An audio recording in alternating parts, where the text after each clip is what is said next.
St. John. Here, so all are intended. Fantastic. Then I'd like to make a motion. Everyone got the agenda from last meeting. Make a motion.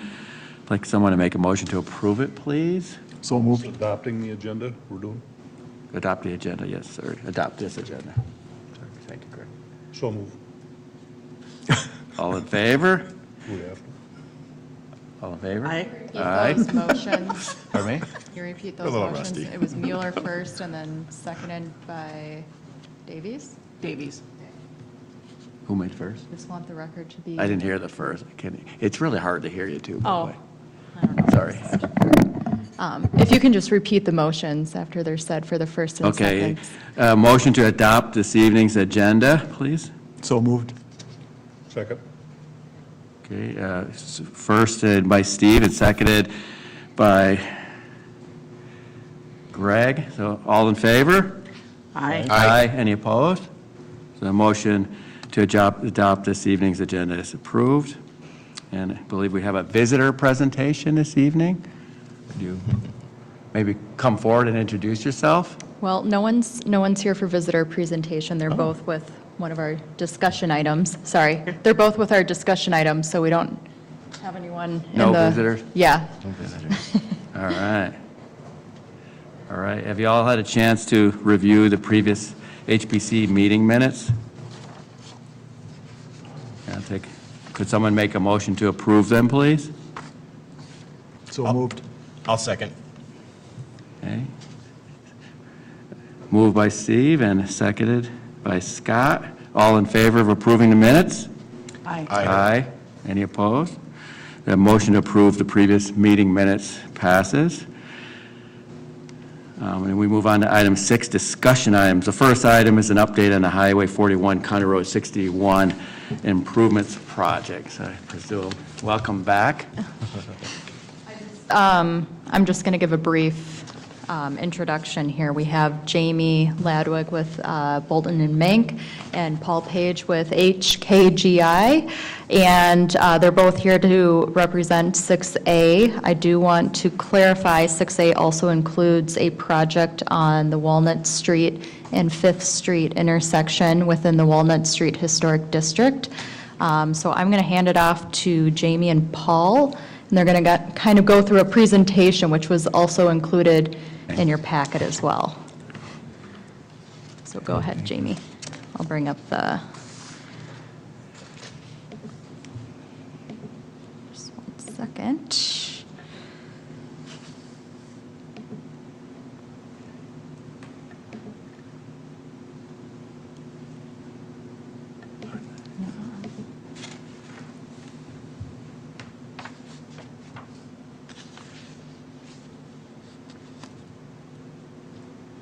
Excellent. Wonderful. Can everybody hear me okay? Yes, Perfect. Well, thank you so much for allowing us to share with you some additional items for discussion for the HPC regarding the Chaska Downtown Highway 41 project. We've been moving forward with cultural resource steps as well as some preliminary design or some concepts in terms of streetscape.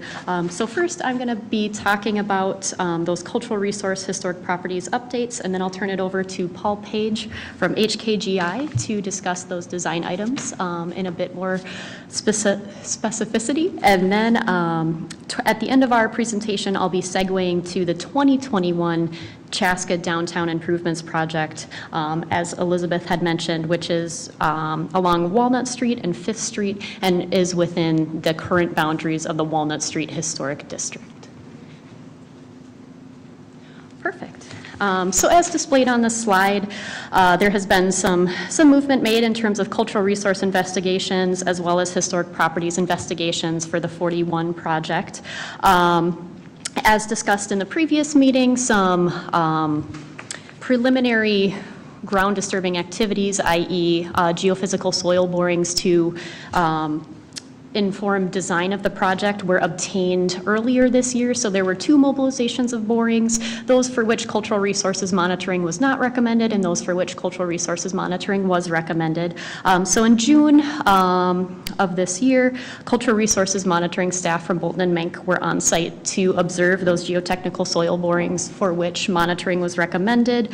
That final report was distributed for agency review and approval. The report recommended no additional archaeological investigations for the project, except for a proposed investigation in City Square Park. So back in March, we had mentioned that what's called a burial site assessment was recommended within City Square Park and a mapped archaeological site to investigate some anomalies that were revealed by a geophysical survey that was performed in 2019. So the second bullet is regarding that archaeological investigation that is to be performed within City Square Park, proximate to those proposed project limits, and this investigation is recommended to inform construction monitoring and potential design recommendations for the project. There's been ongoing coordination with state agencies, including the Office of the State Archaeologist, the Minnesota Indian Affairs Council, and the State Historic Preservation Office, as well as tribal nations, so many Dakota tribal historic preservation officers within the state and outside of the state. And we've reached concurrence that the investigation can be performed and is proposed to take place in the next few weeks for that investigation. And again, those results of that report will be distributed for agency review and is going to help to inform subsequent cultural resources monitoring recommendations for construction activities in 2022 for the project. As part of the cultural resource investigations for the 41 project, there is going to be, or there is actually a review of historic properties that is being completed by Streamline Associates. So they are conducting an architectural history investigation, and as part of that investigation, they're going to be conducting a clarifying study regarding the Walnut Street Historic District. So the Walnut Street Historic District was listed, or the form dates to 1978, and at that period in time, those nomination forms lack the clarity and guidance and framework that comes with NRHP forms that have been prepared, say, in the past 10 years. So as part of the 41 project and as part of Streamline's work, they're going to be conducting a clarifying study that's going to speak to things like period of significance, contributing versus non-contributing properties, and all of that is going to help to determine any potential project effects to historic properties as a result of the 41 project. Are we allowed to ask questions along the way, or should we? Sure. I think it's Is appropriate. it Jamie? It is, Jamie, yeah. the second bullet, could you just, let's do the easy one. What goes into an archaeological investigation? Is it a study of literature and history, or is it digging, or is it? You know, any and all of the above. So actually back in 2019, what's called a Phase 1A, or a literature review, was completed specific to City Square Park that was investigating the mounds within the park and what we know of the area based on prior survey, land use history, founding of the city of Chaska, and what might remain in that area. So obviously the 1925 tornado had the potential to modify the landscape as well as changing of features through time. So as part of this investigation, we're to the point now where we have all of the necessary approvals in place to go and to conduct the BSA. And what's the methodology being proposed is going to be small diameter coring with a metal soil probe that'll just be inserted into the ground by hand, and those resulting soil cores will be analyzed to determine what those anomalies might be, if they represent intact cultural features or if they're more modern disturbance. Again, just to inform monitoring recommendations given the sensitivity of the type of site. Cool. Thank you. Yeah. Very interesting. Perfect. And that's all that I have to present, so I'm going to turn it over to Paul Page. Thank you, Jamie. My name is Paul Page. I'm a landscape architect with HKGI in Minneapolis. Been working in Chaska for, well, more than a decade on lots of different projects, some of which are directly related to what we're talking about tonight. including the streetscape improvements at 2nd and 3rd Street. And also worked at Veterans Park, if you've been to that, worked on that. So been a great town to work in. Appreciate the time tonight to talk more about this project. I'm going to talk about wayfinding a little bit because it intertwines with some of the history we're trying to celebrate with the project. And the first image, it should be in your packet, hopefully a little more legible. I apologize for it being so small, but it's really an excerpt from a previous wayfinding plan that was done several years ago. And it was done just more at a higher level planning. As a planning project, there wasn't a lot of available funding to implement a lot of it at the time, other than some of the streetscape pieces that were built and exist today in downtown have placeholders for some of these ideas. And so what's neat about this project is they got that grant kind of late in the game when they were looking for funding, and one of the qualifying elements is some of this signage that hadn't gotten completed from the previous plan. So the first drawing there, the first plan, is taking out the pieces of the previous wayfinding plan that we think should fit into this project so that we have a coherent signage system, for one thing, to literally help people find their way around to destinations downtown. And also to, at a next layer, look at those pieces of history that were originally intended to be incorporated into the elements, but now we have the chance to do it. So, next slide.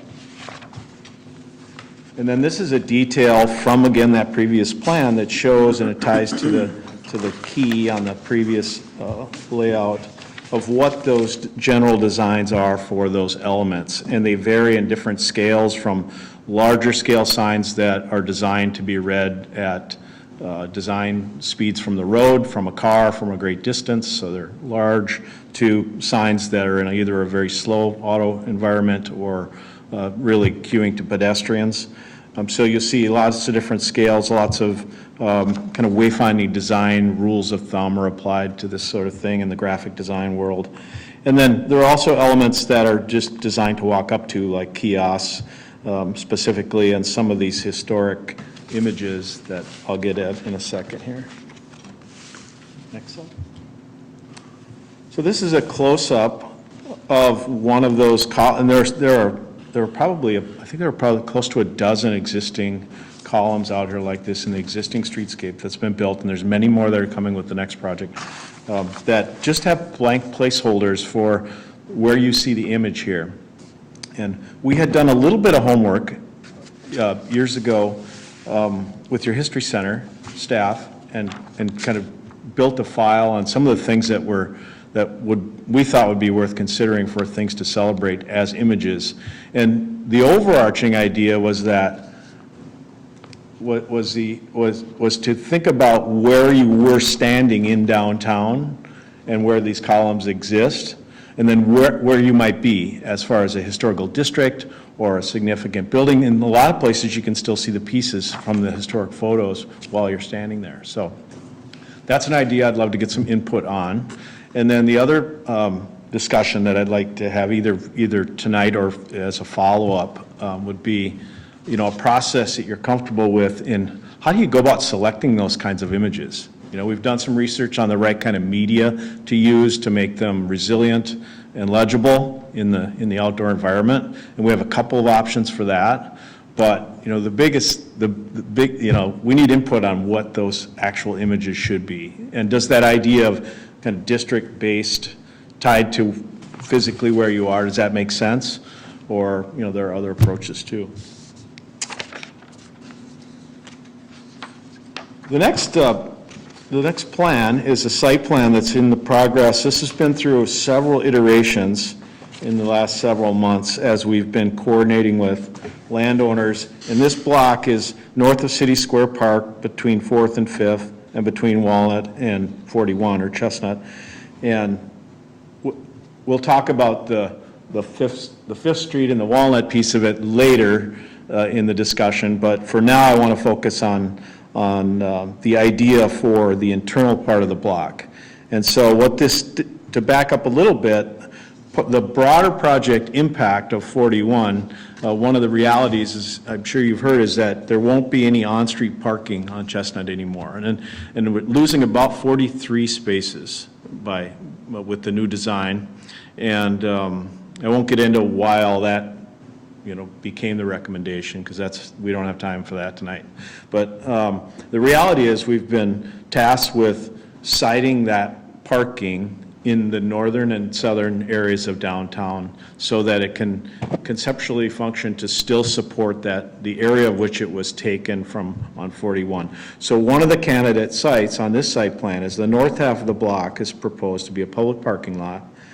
And in order to do that, there's a home just west of 423. It exists immediately east of the existing alley off of 5th that will have to be taken entirely and demolished. It's non-historic. The 415 lot is proposed to match the geometry of the 423 lot to the north of it with a similar backyard. And then I mentioned there were earlier studies done. The previous plan for parking showed a double row of parking so it was a single aisle and then parking on either side, and that brought the parking about 12 feet closer to those two historic, to 415 and 423. So with feedback from the Moravian Church and staff, we've modified that, reduced the number of parking spaces shown here, gone to a single aisle, allowed us to put a nice 10-foot buffer between the parking and those homes.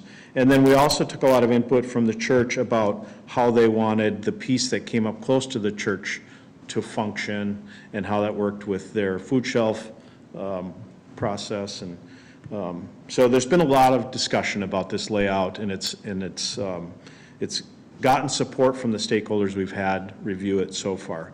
So the way we do these now, and that's what the next set of images are, is we build these things digitally now, which is really fun because you can actually feel what they look like. The first image would be standing near the curb line at 5th Street, looking north with the church hall on your right.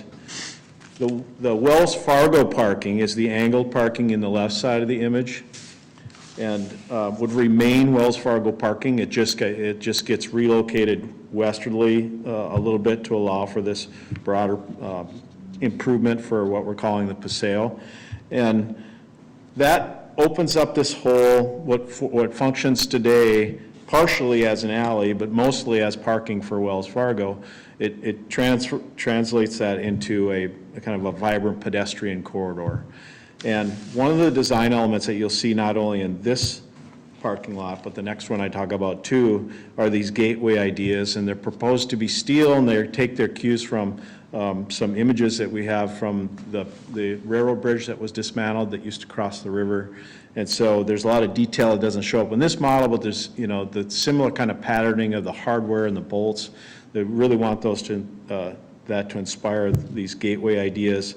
We haven't even determined what they're going to be called yet, so there's like a blank sign in the top, whether they have a name or not. People can kind of sense it's a gateway, but that's an element. So that's looking north from 5th Street, and then I'll just walk you around a little bit with these other views. The other element in the plan is where we want to reinforce this pedestrian way to make it feel more inviting, more comfortable. One of the things we do is we like to define the edges with things that are more human scale. In this case, we see an opportunity for art, and maybe art intersecting with history, or at least themes of history is something we were exploring. And again, this hasn't been resolved. This is just an idea of taking one of those historic images. In fact, that's the prior bridge in that image, and using some more modern metals technology to make what would be an artistic panel, and that also functions as a nice screen or separator between uses that we're trying to mitigate. So there's ideas or opportunities for that kind of element in both this north parking area and the south parking area. Again, I think it'd be neat to get input from you all on what that, if you think that makes sense, and how, different ideas for celebrating history. This is like looking from the middle of the Paseo area toward the church hall with the historic church beyond it, the top of that roof, and that shows the parking behind the church. It shows the angled parking at Wells Fargo and a trash enclosure to kind of clean up some things visually. Paul, is that Yeah. where people walk, the yellowish color, cars going from one parking lot to the other actually cross? Yes, that's a good point. Yeah, so this, I'll call this the North Paseo, because that's what we've been calling it, north of the park. It does have to function, and it's north, at the very north end of it, to bring cars to and from that parking area, and also to provide as a pass-through from the Wells Fargo area into that lot. So, and that's part of the bigger idea about the Paseo, is that, yes, it's clearly a comfortable pedestrian space, but it's also, if designed correctly, can be a place that's also shared with cars. Yes, and people are just aware. What's neat about that is the people present in a place like that always slow down cars.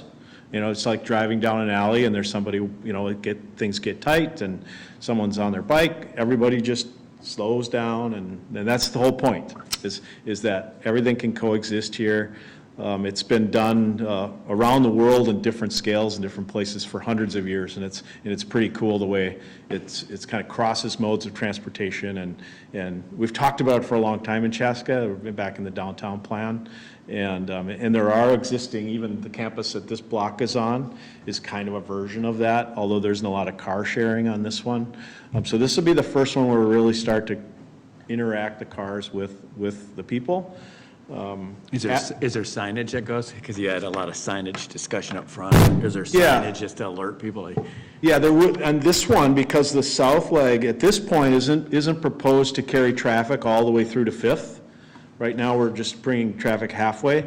It's designed in a way that emergency vehicles, especially ambulance level and police, could get through there if needed, but it's not being promoted for other use. So that would probably need signage from the north half for sure. Yeah, we want to make sure it's legible, that it's not ambiguous to people. It'll take a little while for some people to get used to, you know, because it'll feel like you're driving across the side, a broader sidewalk. But I mean, that situation exists in some of the pieces that we've already built downtown. It seems to work pretty well. Here's a broader view from the Fifth Street end, looking down to the south. On the right of the image is the private parking lot near the insurance company building, and on the left is the new lot, and that shows the ability to put significant landscaping in between the cars program in the lot and the homes behind it. This is kind of in the middle, or on the ground at the Fifth Street end of it, looking down toward the Paseo, and you can see the gateway in the distance that kind of frames that pedestrian-only space in there. And if you turn around and look to the north, that's the next image, with the parking on the right. And then the next, we've done a parallel design process with the new proposed parking lot south of City Square also, and that's the next plan between 3rd Street and 2nd Street, and again between Chestnut and Walnut. And just for context, that the existing municipal parking lot, shown with the number 23 there, kind of in the southeast quadrant that exists today. A couple of parking spaces are lost in the northwest corner of that lot in order to reconfigure it and make it accessible to a fire truck, which is one thing we want to do. The reason we need to do that is because in this Paseo, we're proposing to close both the north and south ends of it to public vehicle access. And so emergency access comes through the existing public lot and then turns into the southern end of the new proposed lot behind the Mexican restaurant there. And so this one, I think, is even a stronger opportunity to create this pedestrian-focused place on the north and south ends, and then still having this viable access through there for people that need to get through there, either if they're going from one parking area to another, or if it is an emergency vehicle access, it works. And then we did the same set of images that I showed you in the previous. The first one looking from the north, from 3rd Street down with Von Hansen's would be on your left, the new public parking lot on the right. There's a beautiful locust tree there that I just love that sits, and it's shown here not that far out of scale. It's very nice, large locust just across the existing alley from Von Hansen's that we're working really diligently to try to preserve. There's the gateway idea. I get a lot better pictures if we keep going here, what that feels like. So we see these places that, I mean, this is the more kind of activation you can have it with people, whether that's through art and interactive art, or whether it's through cafe seating or movable seating. Those are all things that work really well in these kinds of places. We see the opportunity to be able to string some cafe lighting, string lights over the top of it to really at night really bring it, give it some vibrance. And this is again inspired originally from that broader Paseo diagram where we're trying to get people comfortable walking not on 41. So that's why it's a north-south orientation on the two we're talking about. Another image, yep, down closer, looking from the north to the south.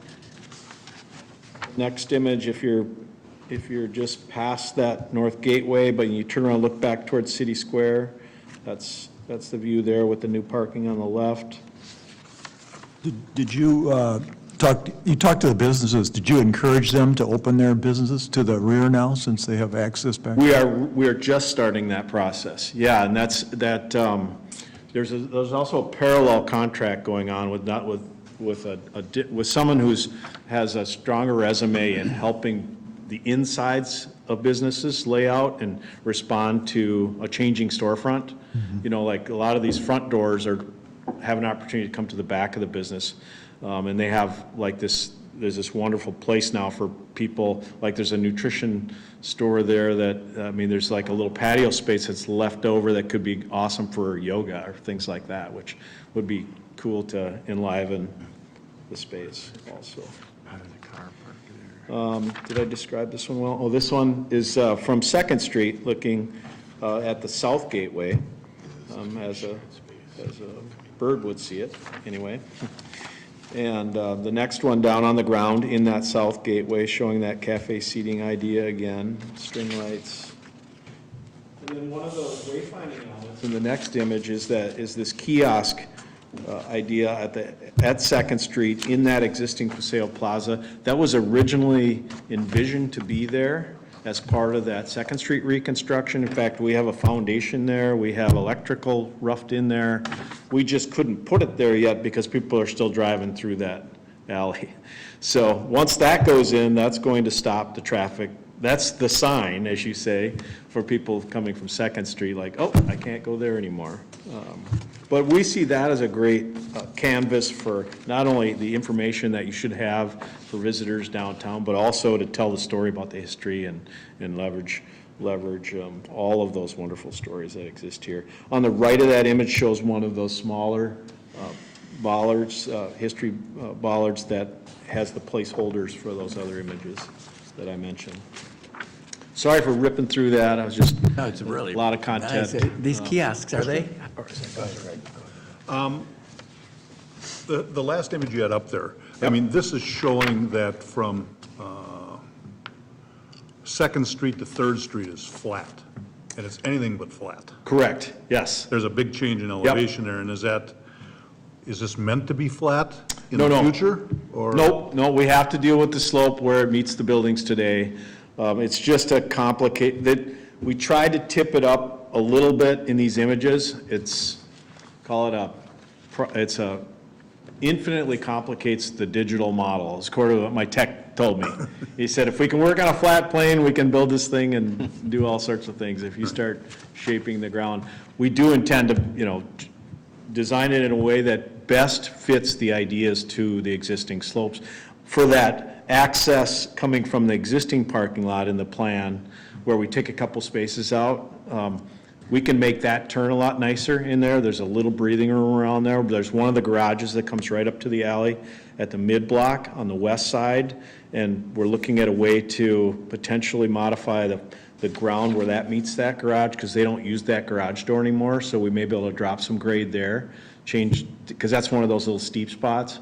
But this south gateway, there's slope across there that, it's not ideal for chairs and tables, but it's also not unheard of to have a place like that on a slope. People just, they tend to adapt to it. They're like, yep, this was an alley. There's lots of stuff in here that's still gonna feel like an alley, but it's also, clearly been brought to a different level of design because you've invested in these other features, and people recognize that too as a sign that it's a public space. Kiosks, Paul. I love the idea of kiosks and the pictures. We walk through town all the time. I'd love to know more about my own city. Are those low maintenance, or is a kiosk something that the city has to budget and maintain every year so you can actually read it and, Yeah, depending on the level of content, if one of the filters is we want to make sure we're not dating ourselves. Business directories alone, businesses tend to turn over in every city.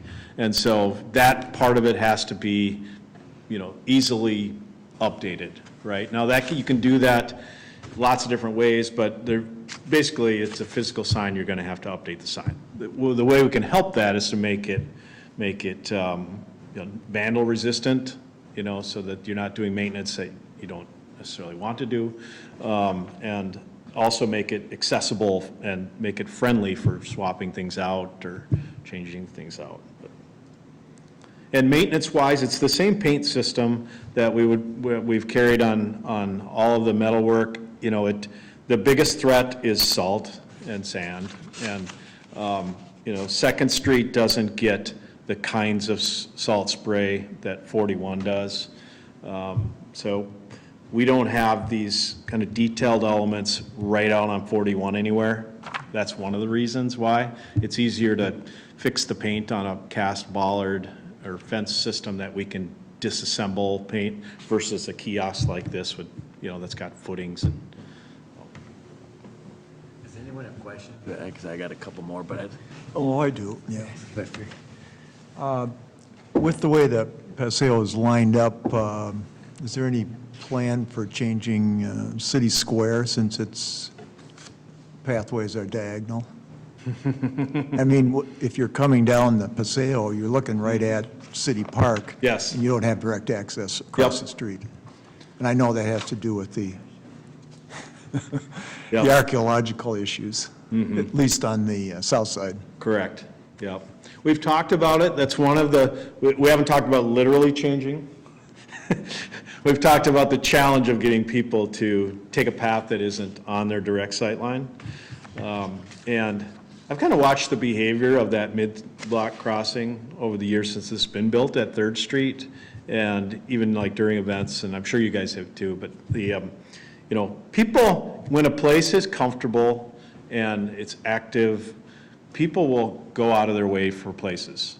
If they're just getting from one point to another, like your parking space to the front of a Walmart, people don't want to go 20 feet out of their way. They will stay down the aisles. You can have a sidewalk right next to them. So the nice thing is that's working in our favor from like an urban design principle, is that all the things we're doing are trying to slow people down, get them to notice the things around them, get them to appreciate the space, and maybe ideally get them further into or exploring City Square than they would have otherwise. Instead of just passing through it, now they've got to kind of make a trip in and around it. But it's just nice to visually have that bandstand, gazebo, whatever you want to call it, as the center. Really nice. Because I that agree. is kind of downtown city center. I agree, yeah. And the new roof looks great, by the way. And then maybe it's a question for the city and not for you, but is there a plan to continue the Paseo on to the next block each direction? That's not in this project. Not in this one, but it's been an or holistic view of both sides of Highway 41 to use that Paseo design. Great. Yep. And I think particularly north of the northern one that I was just talking about, with the new trail that's being planned there, and just the way people are going to want to interact north to south from that, I think it'd be great to look at that.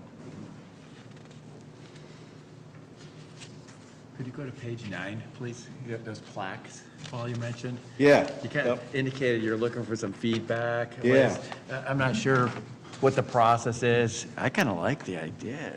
You have some history and all that.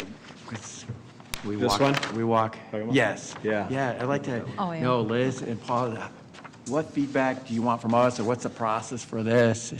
You seem pretty clear, you want some help on this. Yeah. What I would propose doing is for us to, you just saw a couple tidbits of the file that we have on it. We can blow the dust off that file, and then what I'd like to do is just get a kind of pre-approved set of images that you're comfortable with, and then based on the images and how clear they are, or what the challenges might be with them, that can drive a little bit of the technology we would advocate for. So I'd like to look at the whole pool of images and then say, okay, well, generally we can use this technology confidently for 90% of them, and then come back to you with that to say, because if, otherwise, we'll just go back and forth, and it was like, why did you use that? You missed this one. This is a classic Chaska picture that has to be somewhere downtown. Are the pictures meant to reflect the area that you're in? They're not just miscellaneous? Correct, yes. Either the general district, and in some cases, they're like, we found, if I included these or not, there's this street scene, this bottom view here, trying to remember exactly, there's definitely several of these buildings that are, there it is on the right, yeah, so this is the idea of, here we are, here it was from 1936, and here you are today. Yeah, I think that's, What is the location of the heritage wall? It's the one shown at the bottom with 4 images? There's one right across, get my bearings, right across Fifth at the mid-block. By size, just right outside of size. Yep. There's another one proposed, I think is it on the south? I should know all this. They're testing me now, several years. There are 3 built, I believe, and There's one at, right on Second Street, where they did the roadway improvements Yeah. down there. Kind of Mid-block. where, yep, mid-block area. And then I believe the other one is across, also on Second? yes, Yeah. across the street from there. No. Or, sorry, it's on the north side I of. can get you that. It'll show up on my, Yeah, it's on the south side of City Square Park in that mid-block. yeah, that's what I area. was thinking. Yeah. Yeah. So does On the the park the side. heritage column have 4 images, one on each side, and then how Right. does that work? The existing ones that are built only had one side, one image on one side. For the new ones, that's flexible. I mean, that's a design thing. I think if there was a situation where it got a lot of traffic from both sides, or, there's no reason we can't, it's just a masonry detail is all. And the heritage wall could have 8 instead of 4, or? You could, yeah. That's not, I mean, that's a lot of images, which would be Yes, great. it is, yep. Have you talked to Chaska Historical Society? That's how we got the first Okay. bucket of photos, yep. I can't I'm remember. I'm on the her name. board of, Tracy Tracy. Swanson was there, Yeah. but now it's Lisa Oberski. yeah. I'm on the board, and we have a meeting next week. Oh, awesome, okay. I'll bring it up. I will add that that is a recent project that both Kevin Wright and I just got tasked to, is to coordinate with the History Center to start thinking about those images. Oh, good. And the specific locations that these columns are proposed, to kind of, again, get that effect of what was there in that area and try to encompass some elements, not just buildings, but events or people. But I think it would also be helpful to hear some of your guys' input this evening, if you have any other thoughts on that. But we're certainly starting to get into the next steps of selecting and trying to present something a little bit more solid for you guys to accept for these It's columns. definitely where you want to go to get your photos. Absolutely. For yeah. me, I like the parade image. I thought was fantastic with the, everyone on horses. Yeah. Gives real context to the time. I think it'd be interesting if there'd be like a write-up with those photos or something too, right? It feels like that, I don't know, last summer we did that walkie thing with that pamphlet on those houses and stuff, and it feels like there should be, you know, if somebody wanted to come to Chaska on like a historical tour, look at those photos, and there's a paragraph or two about it or something like that. Yeah, it'd be cool to do some tech-based That'd take a little geo. bit of- A virtual geotag Yeah. type thing, yeah, where you hold your phone up, yeah, that'd be cool.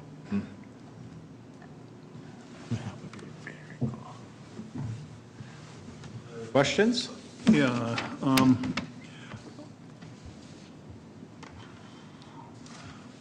on my, it's this one, it's page 9 of 19, or packet, page 14 of 49.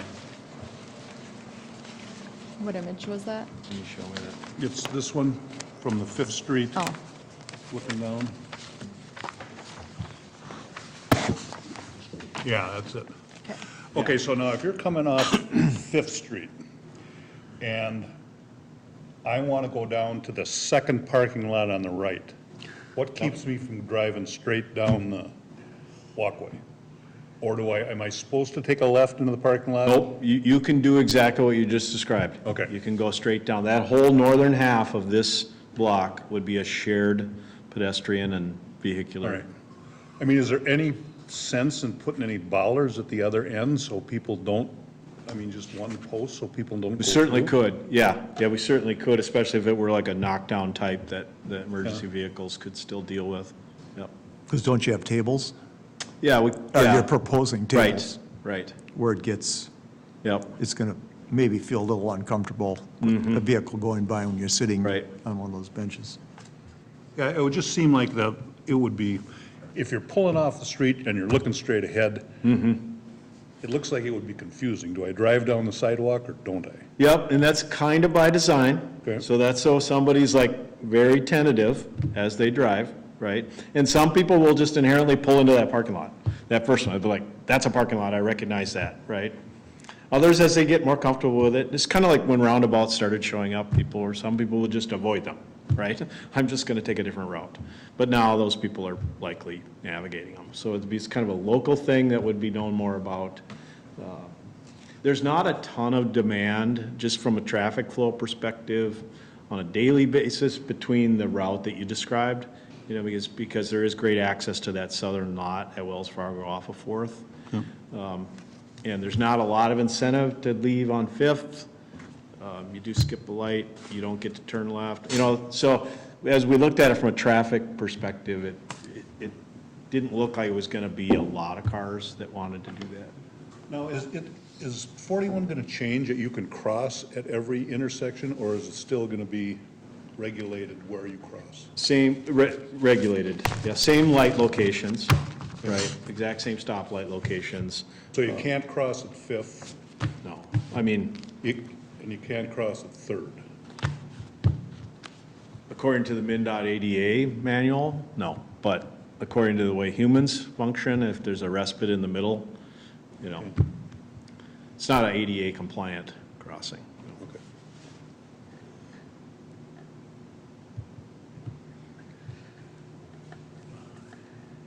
Any other questions? I think the experience I've had downtown, you know, the new landscaping and pavement and sidewalks been put in, you already feel that when you turn onto those, because they're wider than normal, and because of the pavement material, that you should be much more careful, you should be much slower, which I think is the whole idea here, right? With that pavement makes all the difference. All of a sudden, you're on something that doesn't look so much like you should be driving on it. Yep, exactly, and that was all intentional for calming reasons. And Right, that just makes the people who walk there more comfortable. yeah. Well, it's a learning process for everybody.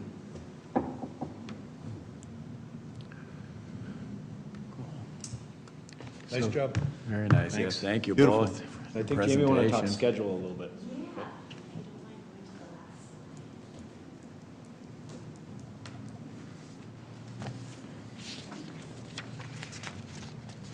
So this slide will look very familiar from the March slide. So in terms of project trajectory, everything is still mostly on track. So we're still looking to 2022 and 2023 for project construction, if all goes according to plan.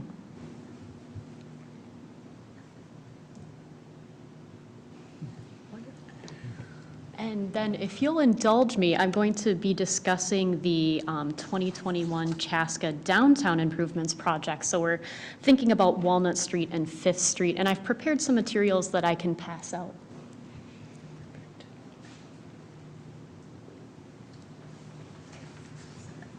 Thank you.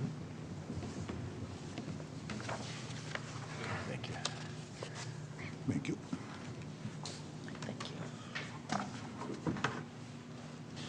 Am I bringing up any of these other documents? Okay.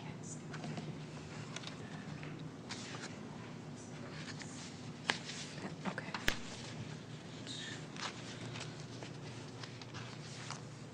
Excellent. So apologies that I didn't make this in time to be included in your packets, but we're pretty familiar with this area. As we've seen with the 41 project, the way that the project limits are defined, it somewhat overlaps this area, but I want to make clear that this is a separate City of Chaska project that's being undertaken. So I'm going to read the memo that I have put together, and this image is going to inform that. So this image that's being shown currently is the originally proposed design for the Fifth and Walnut in terms of streetscaping. So the City of Chaska is proposing utility and street improvements in downtown Chaska along North Walnut Street and East Fifth Street within the city. And Bolton and Menk is assisting with cultural resources management needs for the project. The 2021 Chaska Downtown Improvements Project will address needs related to compliance with American with Disabilities Act, standards for pedestrian facilities to address existing failing underground utilities, so water and sanitary sewer pipes are in poor condition and are in need of replacement, and to address potential future flooding issues dealing with storm sewer. So all of these issues that the project is aiming to address are related to human health and safety concerns. Consultation with the Minnesota Indian Affairs Council, the Office of the State Archaeologist, and Tribal Historic Preservation Officers has determined the path forward for this project pursuant to the Minnesota Private Cemeteries Act, so Minnesota Statute 307.08, and cultural resources monitoring of construction activities for a portion of the project is going to be conducted within close proximity to City Square Park. So the approvals and licensing have been secured from these agencies' perspectives. In its review of the original project design, the State Historic Preservation Office has recommended several design modifications to avoid potential adverse effects to the Walnut Street Historic District, which this project encompasses approximately one block of the historic district as it's currently defined. So the State Historic Preservation Office is recommending these design changes to conform with the Secretary of the Interior standards for treatment of historic properties. So their design modifications recommendations include not widening and constructing 19-foot diagonal parking along the west side of Walnut Street between 4th and 5th, to maintain existing street limits, the grassy boulevards, the steps in front of 415 Walnut Street, the sidewalk, and the front yards to be preserved as is. They're also recommending to not widen and construct the 19-foot diagonal parking, including the bump out along the south side of 5th Street between Walnut and the alley, so approximately a half block, and that the existing street limits be maintained along with the current grassy boulevard and any mature trees, the sidewalks, and the front yards. On the east side of Walnut Street between 4th and 5th Street, they're recommending in-kind replacement of the grassy boulevard, including the mature trees, and there's some steps in front of the properties at 415 to 422, which are the row houses along Walnut Street and are included within the historic district. So their comments are specific to the currently mapped boundaries of the historic district. So the city has worked with project designer Stantec, as well as myself from Bolton and Menk, to modify the design to address those SHPO recommendations while still meeting the needs of the project related to human health and safety. So a big concern is the meeting the ADA standards, particularly along 5th Street, where the grade is there's a huge discrepancy between the existing sidewalk and where the street level currently is. So when cars park along that portion of 5th Street, passenger side, individuals in those vehicles can't exit or enter the car, which obviously doesn't meet ADA standards. And in order to address those grade issues and the discrepancy between these various surfaces, the bump out is needed to be kept in order to address that. So if we look through those images, of course, we're looking at the original design currently. If you go to the next page.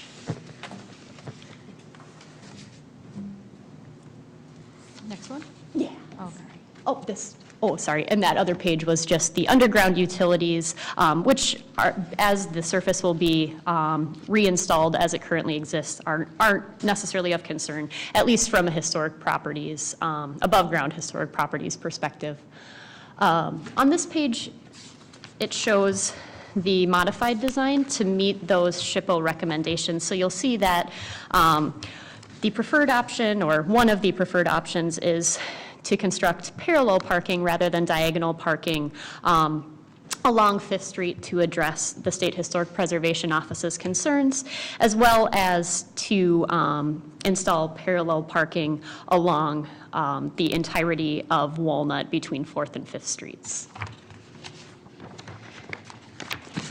And the next image. And the next image is just a detail of those bump outs showing the proposed brick design, which is going to be in keeping with the current design along West 5th Street to keep with that harmonious nature of what has recently been reconstructed. And the next image is showing again that gateway that's proposed. So very similar concept to what has been recently reconstructed along West 5th Street. And this page is showing the two different options along 5th Street. So option A is parallel parking along all of Walnut, or at least within the historic district. So from the intersection with 5th Street to the west to that existing alley. And then option B is showing diagonal parking maintained along 5th Street to try to address some of those parking inadequacies, and then showing diagonal parking along Walnut Street. So both of these options have been resubmitted to the State Historic Preservation Office for their commission, for their concurrence. There we are. And this is just a view of, as we were talking regarding the 41 project, the existing recently reconstructed streetscape design along West 5th Street, and showing a detail of what those, the brick design would look like, as well as those gateway structures.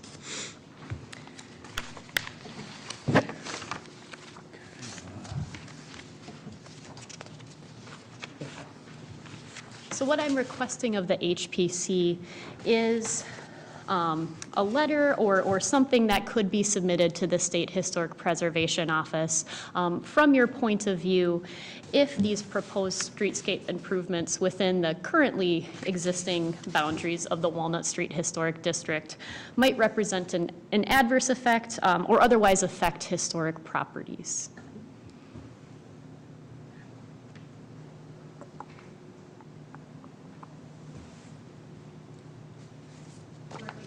Comments to offer regarding the project, obviously.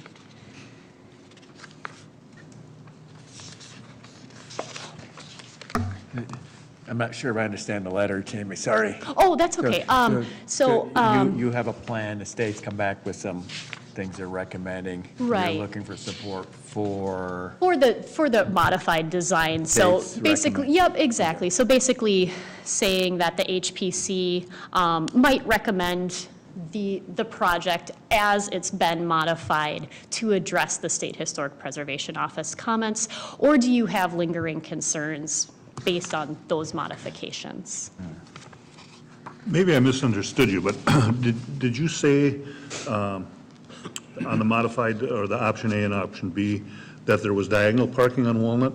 Or all, I thought that's what you said, and I can't find it. Oh, I'm sorry, yes, parallel on Walnut, I'm sorry about that, yes. Walnut has been converted completely to parallel parking. So originally, there was explored kind of this mid-block diagonal parking proximate to the Moravian Church to just supply some additional parking capacity. But based on SHPO's comments, that has been omitted. So kind of the lingering piece is if the diagonal parking along Fifth Street might be maintained to just add a few additional spaces. Of course, with that diagonal parking element, that would eliminate the current grassy boulevard that exists. There aren't any boulevard trees currently within that grassy boulevard.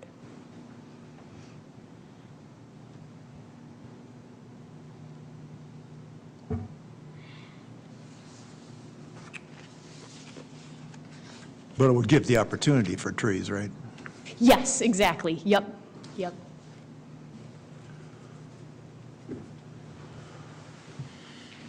I don't know why option B couldn't be done. I like option B.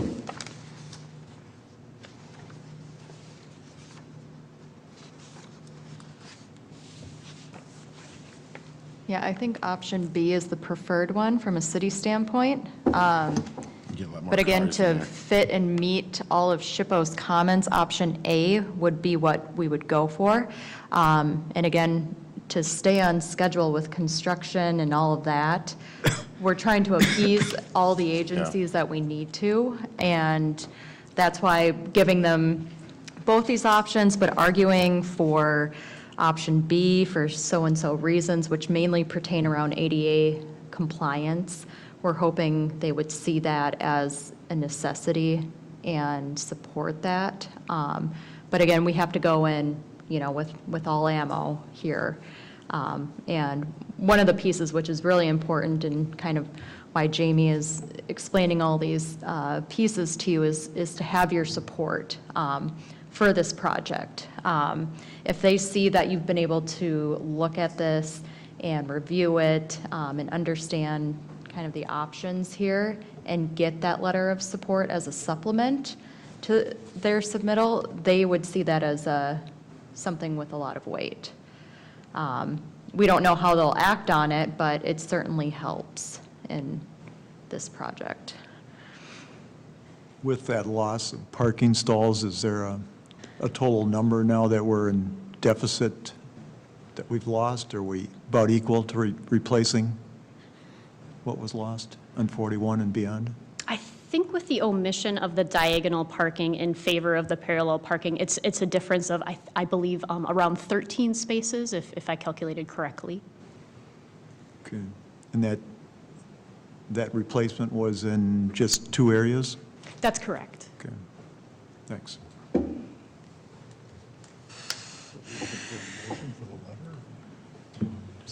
So you need a motion, right? Do we need a motion? I think so, right? We're not taking any formal action Oh. necessarily, but for a letter of support, we probably should, actually. I wasn't assuming that we were going to, but I think in the decision of if you want to provide a letter of support, that we should make a formal action on it, so a first and a second. And would you be able to draft a letter of support, or would we? Yes, I think tonight, kind of what we're hoping to hear from you is any comments you have, and then secondly, if you support us drafting a letter of support on behalf of the HPC. All right. So we're ready to make a motion. Let me see if I get it right. Make a motion requesting you to draft a letter of our support for what was requested tonight. Is that? Yes, that's That correct. makes sense? I'm not going to repeat it. Would someone please make a motion I'll make a to motion do that? to do that. Second. Commissioner Scott? Second. Scott, Commissioner. Okay, we have a motion. and Oh, a I se- first, sorry. Okay. I was leaning back. A motion from Commissioner Scott, seconded by Commissioner Steve. All those in favor to do what I said the first time? Aye. Any opposed? So the motion passes. Liz, if you could draft it, can you email that to us for comment, or is that how you like to work it? Keep you in the loop with that. We'll probably draft it up relatively quickly here so that they can get it off to SHPO, but I'll be able to share the final drafted letter to you guys so you can see it. Yep.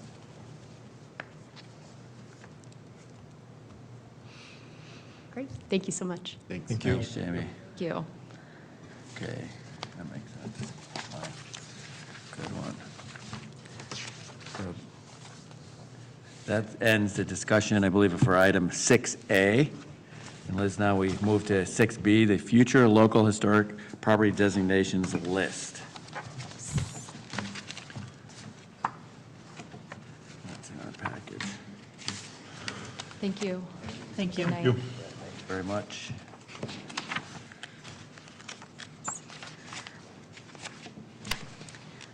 So, for 6B, this is kind of in reference to Commissioner Mueller's comment during our other business portion of our last meeting about previous future local historic property designation lists that we've compiled before.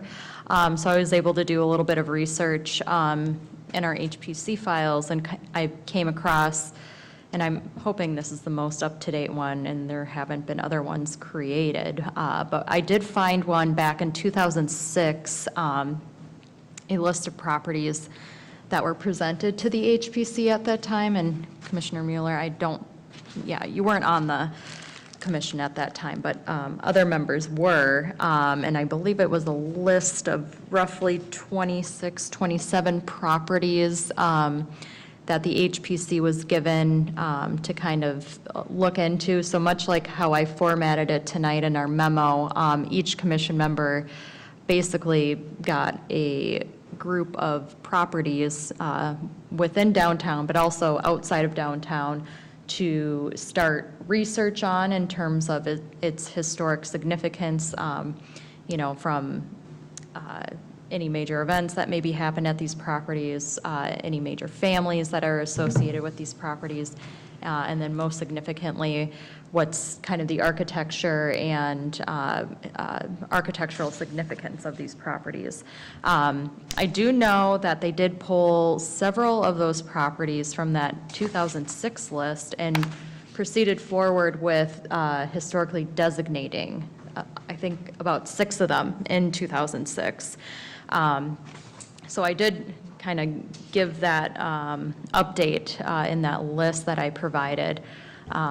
But that did include properties like the Idle House, the Scott House, which is on Pine Street on the corner of Chaska Boulevard and Pine, just to name a few. So they went through that process, and, the HPC did take on a load of that work to figure out, what of these historic properties are important in preserving and basically tagging on that historical designation to it. Of the 6 that got designated, we're left with 20 properties now from that 2006 list that was created. And within that, I've kind of sanctioned off a couple properties per commission member to look into in terms of just research, pictures, historical pictures, any of that to kind of give us a background and a foundation to work off of for some of these properties. I also included the nomination form that was created for the Idle House. That I believe all of the information within that was collected from the research that was done from the HPC, but staff put together kind of the formal document and historical significance layout within that nomination form. But I figured this meeting would be a good time to kind of discuss this from a overall perspective of what your thoughts are on it, if this is an appropriate way to go about it, what our timing could be if we are in support of moving forward with doing the research at least. If we are, what would our timetable be to, get the work done? And then maybe from there, we can set up a work session to kind of go over what we are able to collect as a group. And from that research, are there any properties within that seem to kind of hit the criteria of being of utmost importance and pursuance for the local historical designation here? So this is kind of my first stab at it, and would love to hear any feedback that you guys have on this, because again, this does require a little bit of some research work on your part. So it'd be good to understand if you're open to that research, if you have time for that research. If you do, then maybe we can try to figure out a tentative plan of regrouping after we've had a chance to take a look at these properties. There was another list. There was another list? Yes. Did I miss it? 2013. Really? Okay. And I have it here. There were 16 properties, Well, that would, and 8 of them we researched. And one of the addresses on here was one of the ones I did, 520 First. Okay. And else, or not 20, 515. But I also did 521 on First Street, which is not on the list, but 520 is. okay. Well, I So think the- that would be a good thing to collect some of the updated properties that were added to the overall list. I probably missed that in my research, that other list that was done. So this is the count that I had. You have 20, and that list had 16, and only 3 overlapped. Okay. So Wow. the total then would be 33, and then 8 of the 16 were researched on the first list. So I came up with, I think the bottom line was 25. Okay. 25 that are still open for research. Okay. And the other thing I don't have is the research that was collected on these properties from from the commission members previous. So it's hard to say if some of them just got knocked out immediately. I can give you copies, I have them. Okay, that would be great.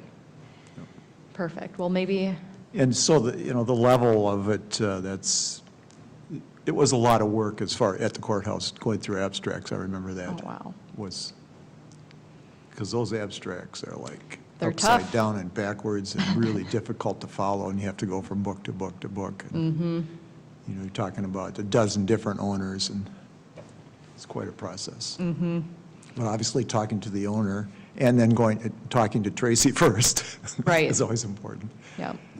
And what the historical or history center might have. But yeah, it's some work, definitely. But it's fun, and in the architectural styles, of course, I enjoyed that, identifying those and highlighting the detailing and all of that. Right. What would your estimate be to do one property? To go to the courthouse, historical society? Well, I think you could spend at least a half a day on one, tracking it, unless you get one that's, there's a lot of information at the History Center on it. And some, obviously, these names of houses that have names, they have history, so. Right. So I think what I need to do is consolidate, at least from the most up-to-date list, whatever you have, Commissioner Mueller, and then reassign probably. And then from there, if you guys are amenable to it, try to find probably a date several months down the road here to do a work session and kind of regurgitate kind of what we've found so far. And we can figure out from there what next steps we want to take. Because there's a lot of, I guess I don't have personal experience with it quite yet, but I would imagine there are some nuances with it just in terms of getting everyone on board, all the stakeholders, so to speak, property owners in the city. And I have the, kind of the step-by-step process too, that from 13.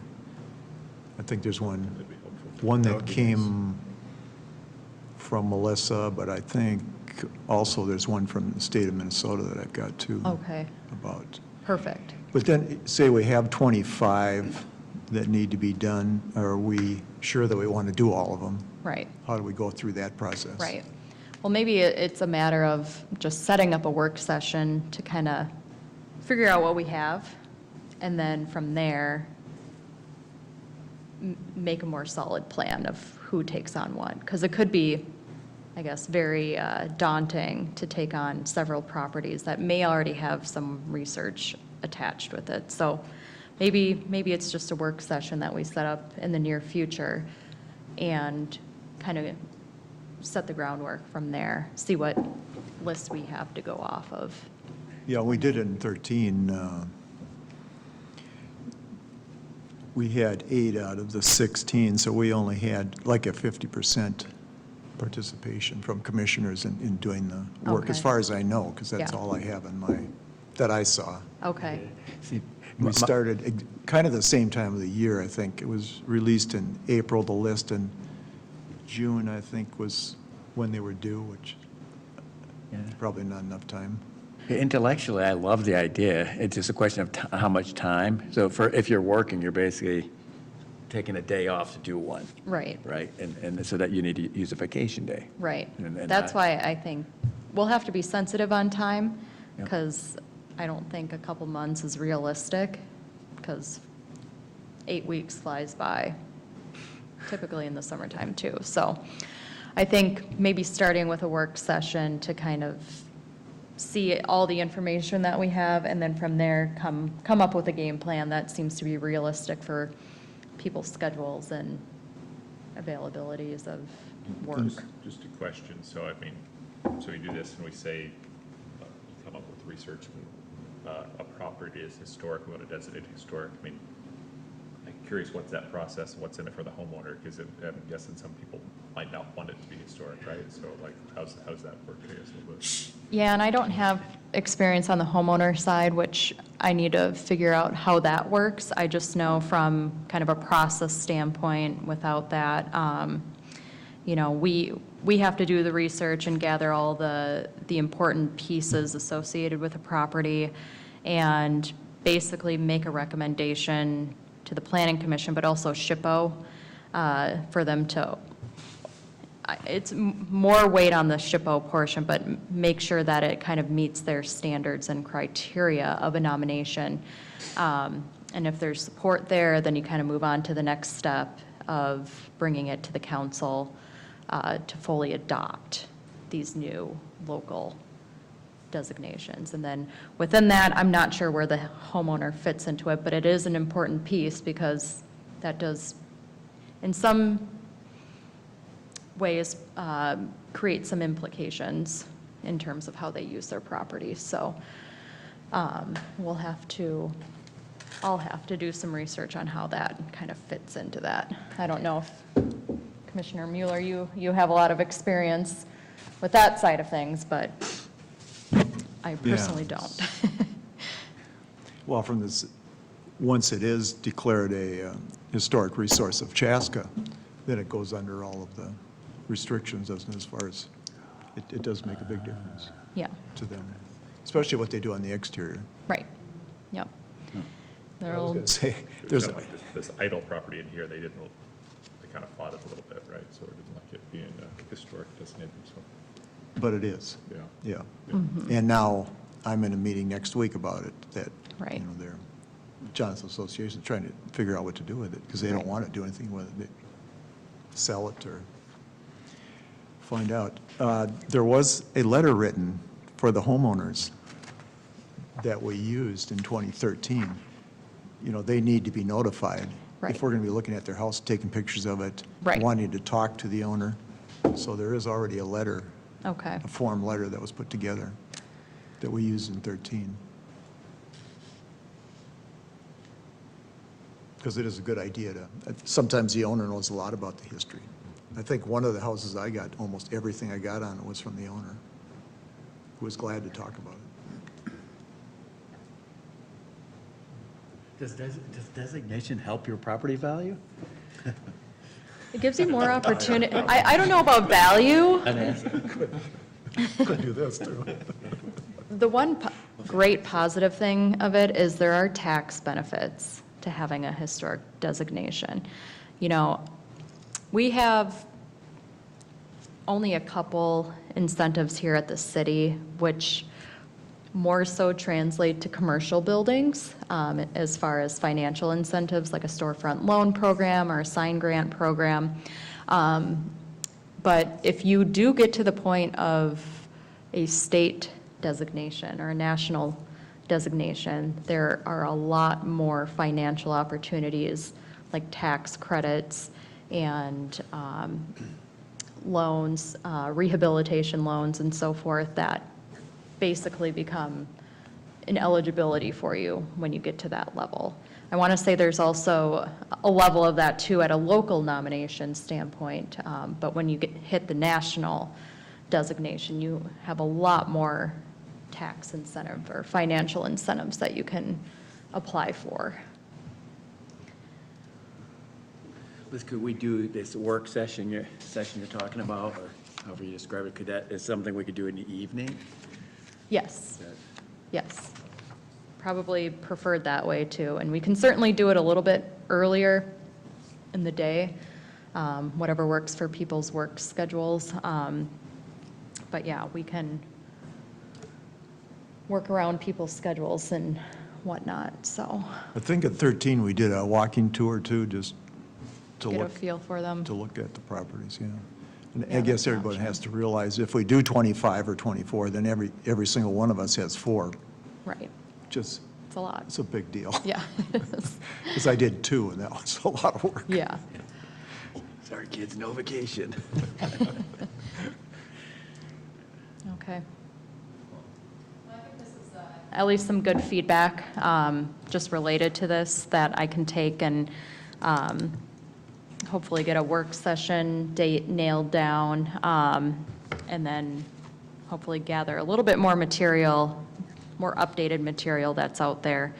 And then from there, we can figure out what our game plan is going to be. So, I do have that responsibility with the Historical Society, too, as a board member for this particular project. good. Now, Lisa was supposed to have a list, so I'll talk to her again. We seem to have lost it somehow. Sure. But we should understand what their interests might be, too, and which houses are most important to them.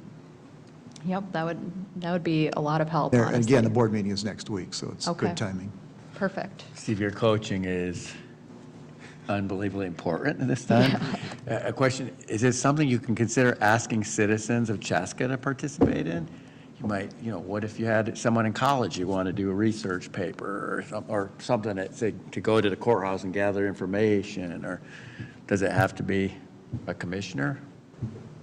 Necessarily. I mean, I think it helps to be a part to of the learn for commission, but if people express interest in wanting to do research, I'm not going to stop them from doing that. If it was done with all the caveats, you got to ask, we got to get permission and got to choose carefully, but Boy Scout project, wow, that's awesome. Love the idea. Right. Might be something to talk about. It'd be Divide an and conquer. opportunity. Yep. I mean, I won't, completely put my hands up to something like that if people want to help in the research realm, because again, that's a lot of work, and Yeah. hence why I'm hoping for your guys' help, because I certainly not on, my. Start now, you'll be done by retirement. Right. That's cool. Well, this is what the one looked like for 515. So I actually did a drawing, and I have the photograph, too. and Oh, there you the go. history's on the backside. Cool. Star of the committee members this way. So Yeah, we're not expecting everyone to, go drawing to was that about- level, but, the drawing was about the details, Enroll calling out in the drawing class. architectural details and why it was a yes, no, craftsman style. that's important, and to be kind of simplified like that, Yeah. so. And then the history was that. just on one page, I believe. It was pretty Okay. straightforward. So is our takeaway on 6B that you'll set a date, work with us to get a date for a work Yeah. session? Yeah, I think right now, it sounds like the feedback I'm receiving is, yes, we should explore this more. And we should set up a work session to kind of go over what we have and how we want to format that moving forward and what people's timelines are going to be. So that's a good start, at least. Good. All right, good. Can we move to number 7? Should we keep going, Liz? Yes. Okay, that number wraps it 7 up. is a consent agenda, but there are no items on it. So if it's okay, we'll pass to number 8. Action items. Do we have any action items? There are no action There items are no either. action items. That makes it easy. Then so we'll open up to number 9, other business. Is there anything, any commissioner have any other items they'd like to bring up? Just the Idle House, and I'll know more after the meeting next week. I think that meeting is for the association. In other words, it's open for anyone in the association who has comments about it and what they should do. I've had historical architect out there, Todd Grover from McDonald Mack. We walked through it, and Oh, good. he seems to think it's fine for rehabbing and restoring. Association kind of downplays in how bad a shape it is, but it's not that bad. Liz, is it okay if I mention the fence project we discussed? The Beyond the Beginner? Yeah, this is the one I've got kind of multiple fingers in this.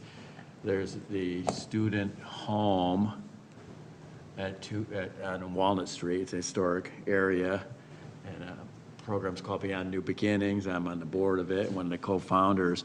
One of the moms working with the children there said, wow, traffic safety is an issue for the young children. So there are 5 young children living there. And the proposal was, hey, we should think about a project for Christmas in July. Someone said that might be one of the projects we work on. And Liz gave me good coaching on it. You got to be careful. It's going to have to go through here. So it can't be, it's a fence, not a chain link fence. So eventually, we're going to need to come out to sit in the audience and have a proposal, say, hey, here's what we're doing, why we're doing it. Here's a proposal. The team, the Christmas in July team, is drafting up a concept for what it might look like. But it's purely a safety-related drive to put some. And sort of which building is it? It's the one on the corner of Walnut and 2nd Street. It's a former tarot card reading home. You had mentioned that when we went on our walkabout. Yeah, so they said, cars aren't going fast, but it doesn't take much, and the kiddies are in the yard, and, sounds like a good idea, but. There is yard there. Yes, there's a nice yard in the back of the property, very nice. And so we're doing, but the Christmas in July team is on it, and trying to draw some sketches, and you commented right on time before the sketches were done. So you gave your feedback to the team, and we're hoping this week to get some ideas and maybe come sit there and present to you and all that, but TBD, whether it's a Christmas in July or just another community-based project somewhere. Any other items for other business? Anyone have? Well, is there anything else, Liz, that you have for us? I don't have anything else. No more action items tonight? All right. Well, then I'd like to make a motion to adjourn the meeting tonight. We have a motion to adjourn. So moved. Steve? I'll second. Seconded by Christine. So a motion to adjourn by Commissioner Steve, seconded by Commissioner Christine. All in favor of adjourning? Aye. Aye. Any opposed? No. The vote is unanimous to adjourn tonight's meeting at 8:29 p.m.